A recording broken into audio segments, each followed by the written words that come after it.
Hi, my name is Michael King, welcoming you back to the third segment of Build a Better Meal. So in this segment, we're going to be talking about some money wasters and how you can actually save a little bit of money when you get into the grocery store. So buying produce without a plan, that's when you're picking up those fresh greens or those fresh vegetables and you didn't really buy anything else to cook with them. And so what happens is they typically end up sitting in the refrigerator, working their way towards the back, and then becoming a science experiment a week later. We've all been there.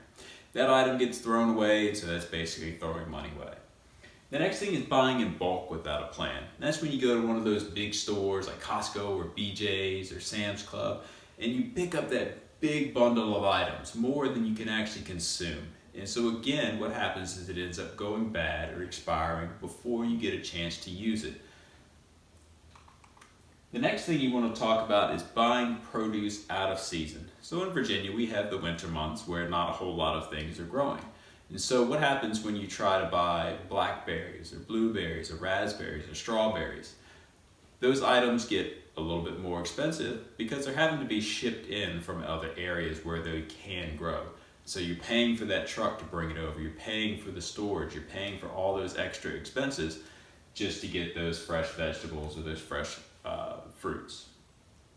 Next thing we're going to talk about is avoiding frozen foods. And many of us have heard about shopping the perimeter of the grocery store, but you do miss out on the frozen food section when you do that. And buying frozen foods do have a lot of good benefits, especially when it comes to buying vegetables and fruit.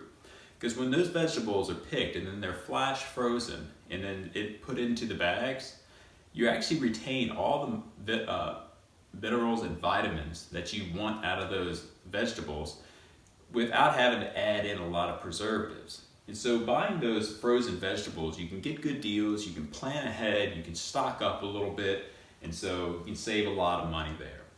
Canned foods are similar, but canned foods get a little bit of a bad rap. And they get that bad rap because of the preservatives and the salt that goes into the canning process. One thing I like to point out is like the canned peaches. And so you buy a can of peaches, you get that syrup that comes with it. And nobody wants the syrup because it's just added sugar. But there are better ways to package. And a lot of companies are packaging these canned products a little bit differently, adding water. Or what you can do is actually just strain the product when you open it, rinse it out, and then you're going to reduce the amount of sugars, salts, and preservatives that you're being exposed to. So again, you can save a lot of money by buying canned if that's what you want to do.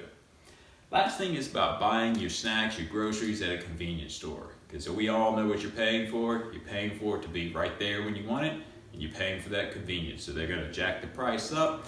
You're going to pay a little bit more for that product. Next, I want to talk about organic foods. And I like to bring this in because maybe you shop organic all the time, part-time, or just, on occasion on a very rare basis. But I just want to make sure that you're getting what you pay for. And so if you're shopping for organic products, you want to make sure that you get that USDA organic seal on that product. That's ensuring that that item is actually organic. The USDA worked in partnership with the organic farmers to create that certification. And so they're going to be putting that product on those items. So you know that you're getting what you're paying